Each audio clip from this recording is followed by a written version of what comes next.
નમસ્કાર બાળકો, ઉષ્માગતિશાસ્ત્રના એક અન્ય ટોપિક ઉષ્મા ક્ષમતા પર આપણે આજે ચર્ચા કરવાના છીએ. સૌથી પહેલા ઉષ્મા ક્ષમતા શું છે એને ઇંગ્લિશમાં હીટ કેપેસિટી કહેવાય. Heat capacity. હીટ કેપેસિટી એટલે શું? તો હીટ કેપેસિટીની અંદર આપણે વાત કરીએ તો અહીંયા આપણે કોઈ પણ પદાર્થ લઈ લીધું, સમજી લો ને કે પાણી લીધું. પાણી, આનું અત્યારે તાપમાન 25 સેલ્સિયસ છે. હવે આ તાપમાન 25 થી 26 કરવું હોય તો તમારે અહીંયા ઉષ્મા આપવી પડે. ઉષ્મા આપવી પડે. તો આ જે ઉષ્મા તમારે આપવી પડે છે, તો કોઈ પણ પદાર્થનું તાપમાન, સમજવા જેવી વાત છે, કોઈ પણ પદાર્થનું તાપમાન 1 સેલ્સિયસ જેટલું વધારવા માટે આપવી પડતી ઉષ્માને ઉષ્મા ક્ષમતા સી કહે છે. ઓકે, તો તાપમાનનો ફેરફાર, આપવી પડતી ઉષ્મા ભાગ્યા તાપમાનનો ફેરફાર.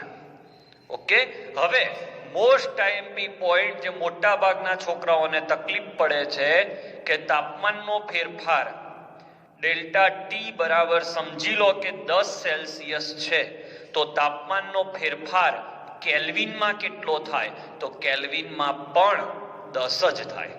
કેમ? કારણ કે ફેરફાર છે. આ જ વસ્તુ જો તાપમાન અહીંયા 10 સેલ્સિયસ હોત તો આનું કેલ્વિન 283 થાત.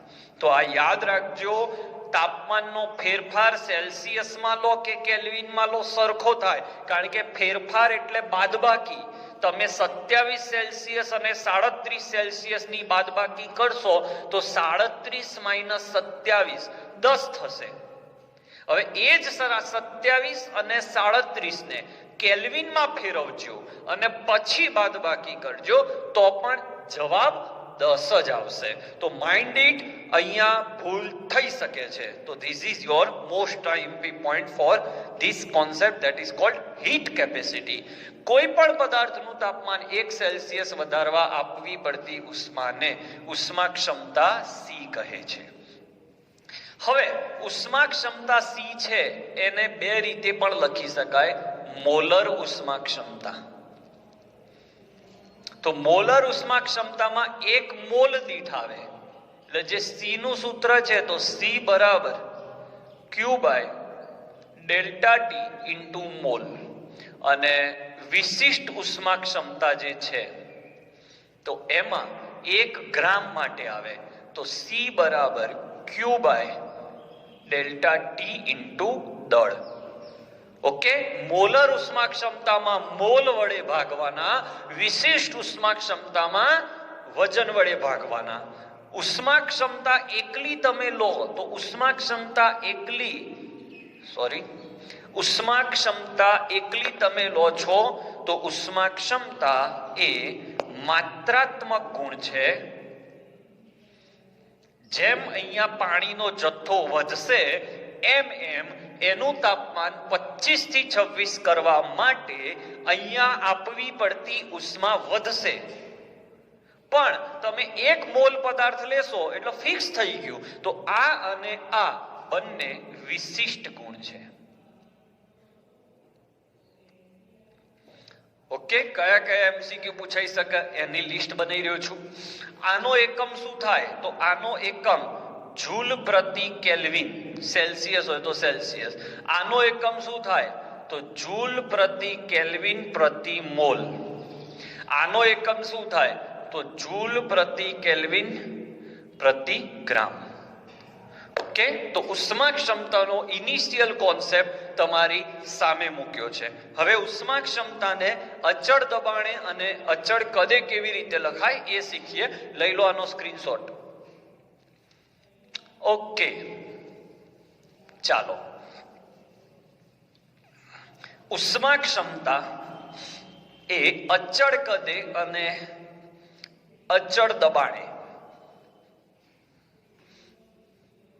તો અહીંયા જોઈએ બોર્ડ ઉપર ઉષ્મા ક્ષમતા અચળ દબાણે તમે જો લખો છો તો અચળ દબાણે સીપી લખાય, તો અહીંયા તમારે ક્યુપી બાય ડેલ્ટા ટી આવે. અને વારે વારે હું તમને કહી ચૂક્યો છું કે ક્યુપી એટલે ડેલ્ટા એચ. અને આ જ વસ્તુ અચળ કદે લખું તો અહીંયા સીવી આવે, તો અહીંયા તમારે ક્યુવી આવે બાય ડેલ્ટા ટી, તો અહીંયા તમારે delta U by delta T આ રીતે આવશે. બરાબર. હવે ઘન અને પ્રવાહી માટે દબાણ અને કદનો બહુ ફરક હોતો નથી. એટલે ઘન અને પ્રવાહી પદાર્થો માટે સીપી અને સીવી નું મૂલ્ય લગભગ સમાન હોય, કેમ કે ઘન અને પ્રવાહી પદાર્થો પર દબાણની અસર થતી નથી એટલા માટે. હવે જો આપણે વાયુની વાત કરીએ તો વાયુ પર દબાણની અસર થાય છે. એટલે વાયુ માટેનું સૂત્ર છે જે બુકમાં આપણે તારવેલું છે, સીપી માઇનસ સીવી ઇક્વલ આર. એટલે કહી શકાય કે સીપી બરાબર સીવી પ્લસ આર. એટલે સીપી નું મૂલ્ય હંમેશા સીવી કરતા મોટું હોય. કેમ? કારણ કે સીવી માં આર ઉમેરાય પછી સીપી મળે. તમને એમ થાય સાહેબ એમસીક્યુ તો ચલાવો. અરે બેટા, આ બધા એમસીક્યુ છે હું 50 વાર કહી ચૂક્યો કે 50 એમસીક્યુ કરવા કે 100 એમસીક્યુ કરવા એના કરતા એની થિયરીને મગજમાં જોરદાર ઉતારો અને પછી તમે એના એમસીક્યુ પર જાઓ, તો જ એ તમને ઇફેક્ટિવ આપી શકે. અધરવાઇઝ માત્ર એમસીક્યુ થી ચાલતું હોય તો તમે ખોટા રસ્તે છો. ઓકે, સીપી અને સીવી નો કોન્સેપ્ટ શીખવાડ્યો. આની આગળના બોર્ડ વર્કમાં આપણે ઉષ્મા ક્ષમતાના બે અલગ અલગ વ્યાખ્યા જોઈ, મોલર અને વિશિષ્ટ. હવે સીપી અને સીવી વાયુને જ અસર કરે છે, તો સ્ક્રીનશોટ લઈ લો. જુદા જુદા વાયુ માટે સીપી અને સીવી ની વાત કરીએ.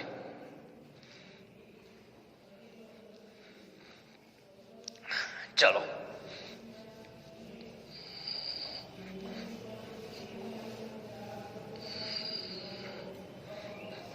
સીપી અને સીવી.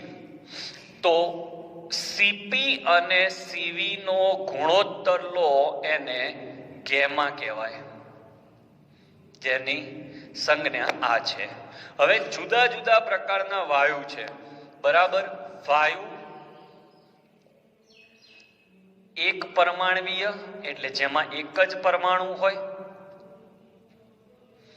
એક પરમાણવીય, પછી દ્વિપરમાણવીય આ રીતે જેમાં બે પરમાણુ હોય. ઉદાહરણ ને એ બધું આપણે જોઈશું. પછી ત્રિપરમાણવીય. ઓકે, તો વાયુ, આ વાયુનો પ્રકાર થયો. પછી એના માટે સીપી અને સીવી નો ગુણોત્તર, એટલે આના ઉદાહરણ લઈએ અને પછી એનો ગેમા શીખીએ. તો આનું ઉદાહરણ એક પરમાણવીય કોણ આવે? Helium, neon. તો હિલિયમ અને નિયોન જેવા એક પરમાણવીય વાયુઓ માટે સીપી અને સીવી નો ભાગાકાર 5/3 થાય. એટલે 5/3 જેનો જવાબ આવે એટલે 1.67. તો જેમાં ગેમાનું મૂલ્ય 1.67 હોય એમાં તમારે સમજી લેવાનું કે એ વાયુ તમારો કયો હશે? એક પરમાણવીય. હવે જો દ્વિપરમાણવિકની વાત કરું, H2O2 N2 CO, 1 + 1 2 પરમાણુ, તો આના માટે અહીંયા 7/5 આવે, એનો જવાબ 1.40 આવે. અને આને આદર્શ વાયુ ગણવામાં આવે છે. 1.4 જેમાં આવે એ આદર્શ વાયુ. છેલ્લું CO2 અને H2S, આના માટે 9/5 સોરી 2 વધારવાનું આવે છે, 9/7 આવે છે. તો આપણે આની વધારે જરૂર નહીં પડે, આ બેની જરૂર પડશે, પેમ્પલેટમાં આપેલું છે.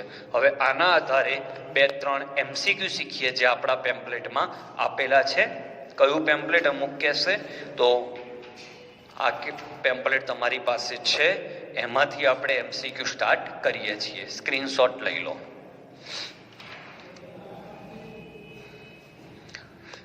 ચલો, એમાં પહેલો MCQ જુઓ પેમ્પલેટની અંદર, ઉષ્મા ક્ષમતાનું સાચું સૂત્ર જણાવો. તો ઉષ્મા ક્ષમતાનું સાચું સૂત્ર Q/ΔT. Q/ΔT. બીજો MCQ છે, એક પરમાણવીય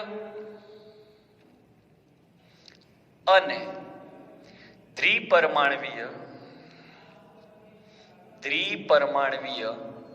માટે CV ના મૂલ્યો જણાવો.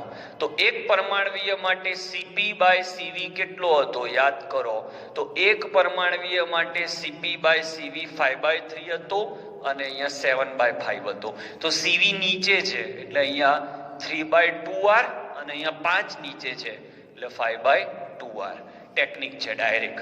હવે જો CP પૂછ્યો હોત તો CP માટે શું કરવાનું, 5/2R અને ઉપર 7 છે તો 7/2R. એટલે આપણે આ જ યાદ રાખવાનું. હવે CP પૂછે તો ઉપરનો આંકડો લઈ લેવાનો ભાગ્યા 2 ઇન્ટુ R, અને જો CV પૂછે તો નીચેનો આંકડો લઈને ભાગ્યા 2 ઇન્ટુ R આવી જશે. તો પ્રશ્ન નંબર 2 નું સોલ્યુશન. સ્ક્રીનશોટ લેતા રહેજો, થોડું સ્પીડમાં ચલાવું છું કારણ કે આ ટોપિક બહુ પૂછાતો નથી.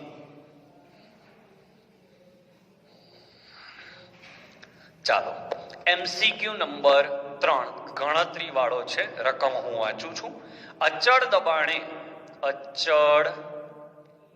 દબાણે પ્રવાહી સ્વરૂપ પાણીની ઉષ્મા ક્ષમતા, એટલે ઉષ્મા ક્ષમતા 18 કેલરી સેલ્સિયસ ઇન્વર્સ છે. તો અચળ કદે પાણીની ઉષ્મા ક્ષમતા કેટલી?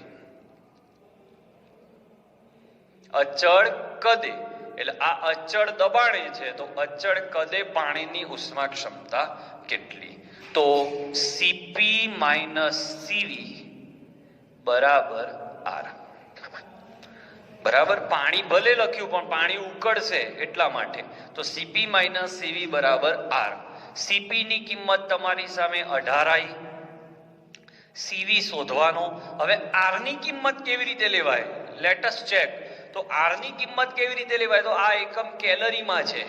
કેલરીમાં R નું મૂલ્ય 1.987 calorie mall inverse kelvin inverse હોય. પણ દાખલાઓની અંદર આની વેલ્યુ લગભગ 2 લેવાય છે.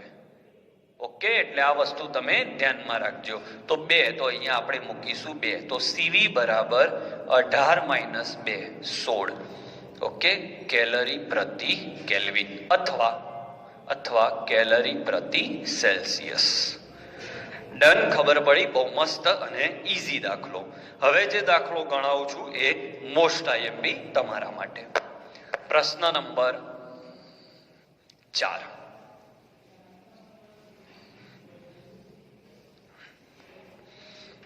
પ્રશ્ન નંબર 4.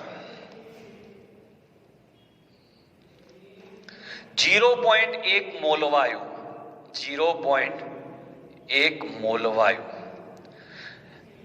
41.75 જૂલ ઉષ્મા મેળવે છે અને અચળ કદે, રકમમાં ભૂલ છે સુધારી લેજો, અચળ કદે આટલી ઉષ્મા મેળવે છે 41.75 જૂલ ઉષ્મા મેળવે છે અને તાપમાનમાં 20 સેલ્સિયસ નો વધારો કરે છે. તો વાયુનો પ્રકાર જણાવો. તો વાયુનો પ્રકાર જાણવા માટે તમારે ગેમા શોધવો પડે. હમણાં કોષ્ટક ચલાવ્યું ને, ગેમા શોધવા માટે તમારે CP/CV શોધવું પડે. તો સૌથી પહેલા તમને QV આપ્યો છે એટલે CV મળી જશે. ઓકે, તો CV બરાબર QV/ΔT ઇન્ટુ મોલ આપ્યા છે એટલે મોલનો ઉપયોગ કરીશું. કી 41.75 ΔT 20 આ 0.1 એટલે 41.75 ભાગ્યા 2 એટલે 20 પોઈન્ટ સમથિંગ આવશે. આપણે ડાયરેક્ટ જોઈ લઈએ છીએ. 20.875 જૂલ કેલ્વિન ઇન્વર્સ. જૂલ કેમ લીધો? કારણ કે આનો એકમ જૂલ છે. સેલ્સિયસ ઇન્વર્સ લેવાશે કારણ કે આ સેલ્સિયસમાં છે. CV આવી ગયો. હવે CP શોધવો છે તો CP - CV બરાબર R. તો સીપી બરાબર સીવી પ્લસ આર, સીવી બરાબર 20.875. હવે આર કેટલો લેવાય? દરેક વખતે તમારે આર ની જ માથાકૂટ થશે. તો આર કેટલો લેવાય? તો આનો એકમ જૂલમાં છે એટલે આર જૂલ વાળો લેવો પડે, એટલે એનું મૂલ્ય 8.314 છે. ઓકે, એટલે 20 માં આ ઉમેરશો એટલે 29.18 આવશે. આ તમારો સીવી આવ્યો. આ પણ જૂલ સેલ્સિયસ ઇન્વર્સ. હવે સીપી બાય સીવી કરી દો એટલે તમને જવાબ મળી જાય. તો ગેમા બરાબર સીપી બાય સીવી. સીપી ની જગ્યાએ 29.189, સીવી ની જગ્યાએ 20.875. એટલે આ 3 ગણો ના 2 ગણો તો 3/2 એટલે 1.5 થી સહેજ ઓછું એટલે 1.4 આવશે. અને 1.4 એટલે જોઈ લો કોષ્ટકમાં આ દ્વિપરમાણવિક અણુ છે એટલે આ H2 હોઈ શકે, O2 હોઈ શકે, N2 અથવા CO. તો આ સાથે ઉષ્મા ક્ષમતા કે જે બહુ અગત્યનો ટોપિક નથી આ ચેપ્ટરનો, એ ટોપિક અહીંયા આપણે પૂરો કરીએ છીએ. સ્ક્રીનશોટ લઈ લેજો.